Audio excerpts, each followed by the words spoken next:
അതിനുവേണ്ടി എല്ലാ കാര്യങ്ങളും ചെയ്യുന്നതിന് വേണ്ടി തയ്യാറായിട്ടുണ്ട്. പക്ഷേ ഇതൊരു രാഷ്ട്രീയ മുതലെടുപ്പ് നടത്താൻ വേണ്ടി പാടില്ല.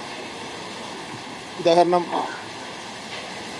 മരണ വീട്ടിൽ ചെന്ന് പോകുന്ന ജനനേതാക്കളെ, മന്ത്രിമാരെ റോഡിൽ കരിങ്കൊടി കാണിച്ച് തടയുക, വണ്ടിയുടെ മുന്നിൽ ആത്മഹത്യാ സ്ക്വാഡ് പോലെ എടുത്തിയാടുക, ഇത് നമ്മൾ നല്ല രീതിയില്ല. എല്ലാ UDF-ൽപ്പെട്ടവർക്കും LDF-ൽപ്പെട്ടവർക്കും BJP-യിൽപ്പെട്ടവർക്കും ജനനേതാക്കൾക്കും മന്ത്രിമാർക്കും ജനപ്രതിനിധികൾക്കും ഈ ദുരന്തമുണ്ടായ വീടുകളിൽ പോകേണ്ട ഉള്ള കാര്യമുണ്ട്. അപ്പോൾ ആ ദുരന്തമുള്ള വീടുകളിൽ ചെന്ന് അവരെ ആശ്വസിപ്പിക്കാനും ഗവൺമെൻറ്റിൻ്റെ തീരുമാനങ്ങൾ പറയുന്നതിന് വേണ്ടി പോകുമ്പോൾ റോഡിൽ നിന്ന് പുതിയൊരു അപകടവും കൂടെ ഉണ്ടാകുന്ന രൂപത്തിൽ പിന്നെ കാറിന് മുന്നിൽ എടുത്ത് ചാടുക, കരിങ്കൊടി കാണിക്കുക, അത് ഒരു ഗുണപരമായ കാര്യമില്ല.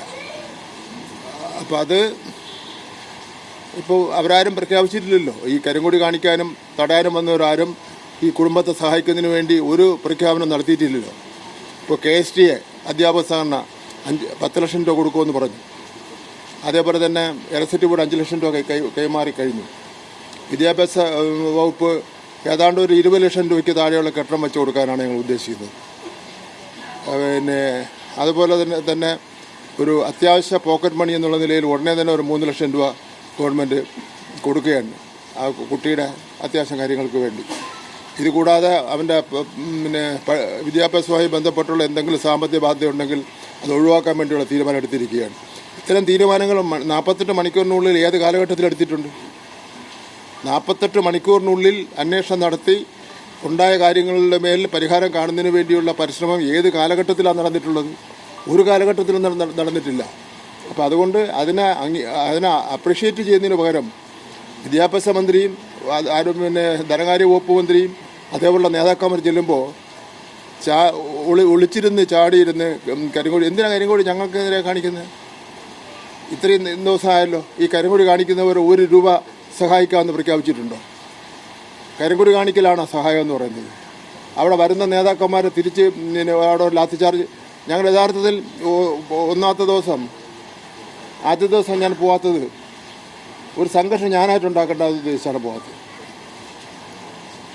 സംഘർഷം ഉണ്ടാക്കേണ്ടതെന്ന് ഉദ്ദേശിച്ചാണ് പോകാത്തത്. അല്ലെങ്കിൽ പിന്നെ കേരളത്തിലെ CPM-ൻ്റെ സ്വാധീനവും എല്ലാം വെച്ച് നോക്കുമ്പോൾ കേരളത്തിലെ ഏത് സ്ഥലത്തും CPM-ൻ്റെ നേതാക്കന്മാർക്ക് പോകാനുള്ള എല്ലാ സാഹചര്യങ്ങളും ഉണ്ട്.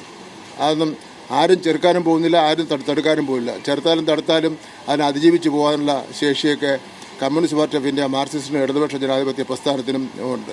പിന്നെ പോലീസിനെ ഉപയോഗിച്ചൊന്നും ഞങ്ങൾ അവിടെ ഒരു സംഘർഷം ഉണ്ടാക്കാൻ വേണ്ടി ആഗ്രഹിക്കുന്നില്ല. അതുകൊണ്ടാണ് പോകാത്തത്. അപ്പോൾ അതുകൊണ്ട് ആദ്യം ചെയ്യേണ്ടത് ഈ കുടുംബത്തെ സഹായിക്കുന്നതിന് വേണ്ടി എന്തെങ്കിലും ചെയ്യും. ബാക്കി നമുക്ക് ഉണ്ടായ സംഭവത്തെ സംബന്ധിച്ചിടത്തോളം അന്വേഷണം നടത്താം. കൂട്ടായി നമുക്ക് ചർച്ച ചെയ്യാം. കൂട്ടായി നമുക്ക് ചർച്ച ചെയ്യുന്നതിന് ഒരു ബുദ്ധിമുട്ടുമില്ല. ചർച്ച ചെയ്ത് നമുക്ക് ആവശ്യമായ കാര്യങ്ങൾ തീരുമാനിക്കുന്നതിന് ഒരു ബുദ്ധിമുട്ടുമില്ല. പക്ഷേ വെല്ലുവിളി അത് ഗുണപരമായിട്ടുള്ള കാര്യമല്ല. മരണ വീട്ടിൽ പോലും നേതാക്കന്മാരെ പോകാൻ സമ്മതിക്കാതെ പതിയിരുന്ന് 15, 20, 30 ആൾക്കാർ പതിയിരുന്ന് കാറിൻ്റെ മുമ്പ് എടുത്ത് ചാടി അതും കൂടെ പുതിയൊരു അപകടം ഉണ്ടായി ഒരു രക്തസാക്ഷിയെ സൃഷ്ടിക്കാൻ വേണ്ടിയുള്ള ഈ സമരത്തിലൂടെ വീണ്ടും ഒരു രക്തസാക്ഷിയെ സൃഷ്ടിക്കാൻ വേണ്ടിയുള്ള ശ്രമത്തിലാണ് UDF-ഉം BJP-യും നടത്തുന്നുള്ള കാര്യം കൂടി ഞാൻ സൂചിപ്പിക്കുകയാണ്.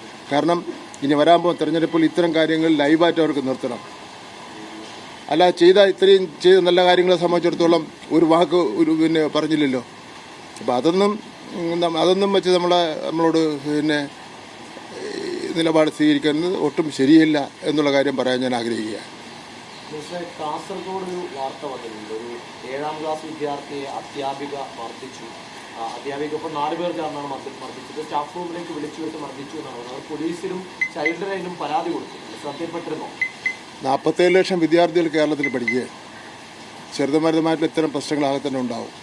എൻ്റെ ശ്രദ്ധയിൽപ്പെടുന്ന കാര്യമാണെങ്കിൽ ആവശ്യമായ നടപടി സ്വീകരിക്കാം. ഇത് നമ്മുടെ വിഷ്വൽ മീഡിയസും അതുപോലെ തന്നെ സോഷ്യൽ മീഡിയസും ഒക്കെ സജീവമായതുകൊണ്ട് ഇത്തരം ചെറുതും വലുതുമായിട്ടുള്ള കാര്യങ്ങൾ ഉണ്ടായിക്കൊണ്ടിരിക്കും. അതിനെല്ലാ കാര്യങ്ങൾക്കും നമുക്ക് മറുപടി പറയാനും നടപടി സ്വീകരിക്കാനും നിൽക്കാൻ വേണ്ടി പ്രയാസമായിരിക്കും. ഗൗരവമുള്ള കാര്യങ്ങളാണെങ്കിൽ നമുക്ക് അത് സ്വീകരിക്കാൻ വേണ്ടി കഴിയും.